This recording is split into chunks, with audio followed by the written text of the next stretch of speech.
Chers amis, quelques mots aujourd'hui. Il y a plusieurs années de ça, quand j'étais au séminaire, un jour, alors que nous étions au mois de février, je crois que c'était le 11 février, c'était une journée de congé au séminaire, une journée où on pouvait se promener dans la montagne. Et donc, on était parti en promenade dans la montagne. Et ce jour-là, comme je vous ai raconté dans le passé, 3 séminaristes sont morts. 3 séminaristes sont morts ce jour-là. Des gens que nous connaissions bien, des gens avec qui nous vivions. Moi-même, j'avais passé l'après-midi du jour précédent avec l'un d'entre eux qui est mort, à parler avec lui, à rigoler aussi avec lui. Vous voyez, c'était une amitié tout simplement. Donc, on avait passé l'après-midi à parler et jamais je n'aurais pu imaginer que le jour suivant, il serait décédé. Le jour suivant, il serait décédé. Il avait à peine 20 ans, je crois. Les trois avaient à peine 20 ans. Et en réalité, ils étaient 7 à marcher dans la montagne quand une avalanche est tombée sur eux. Une avalanche qui les a emportés dans la vallée. Voyez. Et plusieurs d'entre eux, 3 d'entre eux n'ont pas été pris dans l'avalanche.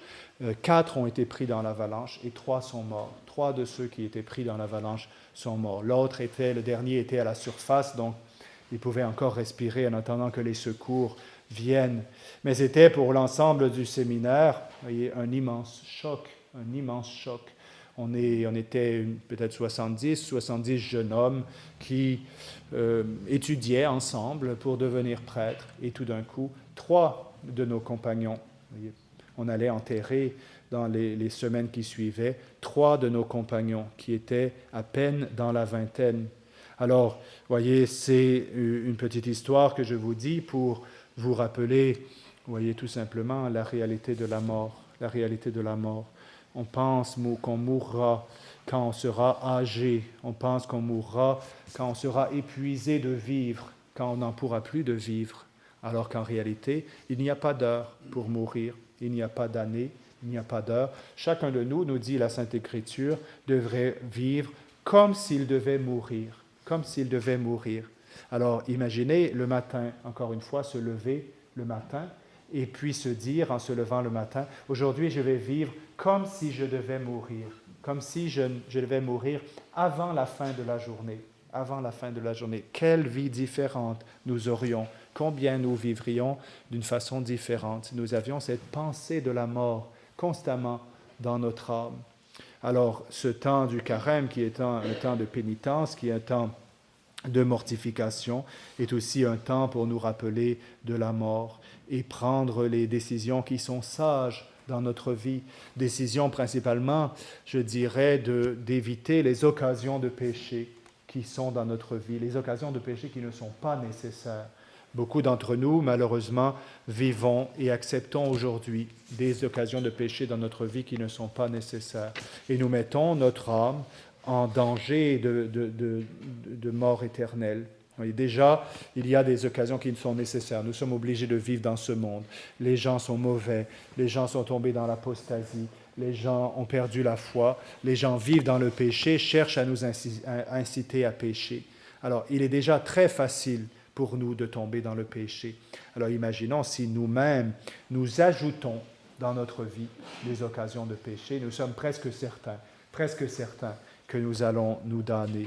Dans le passé, dans le temps, comme on a souvent dit aussi, dans les temps qui ont suivi les persécutions, les moines, beaucoup de chrétiens se sont enfuis dans les déserts de l'Égypte, dans les déserts de la Palestine, dans les déserts de l'Éthiopie, dans tous ces déserts de l'Asie, parce qu'ils étaient persuadés que s'ils restaient dans ce monde mauvais, eh bien, ils allaient perdre leurs âmes. Que diraient ces gens s'ils devaient vivre à notre époque? Que diraient ces gens? Et combien encore plus ils seraient certains de perdre leur âme pour l'éternité. Alors, bien sûr, le Seigneur nous donne les grâces qui nous sont nécessaires pour vivre à cette époque, mais voyez, souvenons-nous de notre mort. Souvenons-nous du moment où nous serons sur notre lit de mort, entourés peut-être de quelques amis, et que là, nous reverrons dans notre âme le récit de notre vie, tout ce que nous avons fait, tout ce que nous n'avons pas fait, que nous aurions dû faire, et que là, il ne nous restera plus de temps pour la pénitence. Il ne nous restera plus de temps pour la pénitence. C'est l'avertissement de l'Église au début du carême. Faites pénitence avant que vous ne soyez surpris par la mort et qu'il ne vous reste plus de temps pour la pénitence.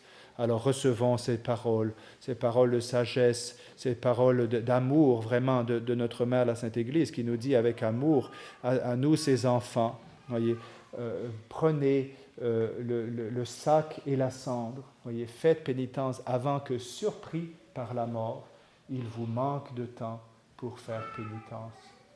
Au nom du Père, du Fils et du Saint-Esprit, ainsi soit-il.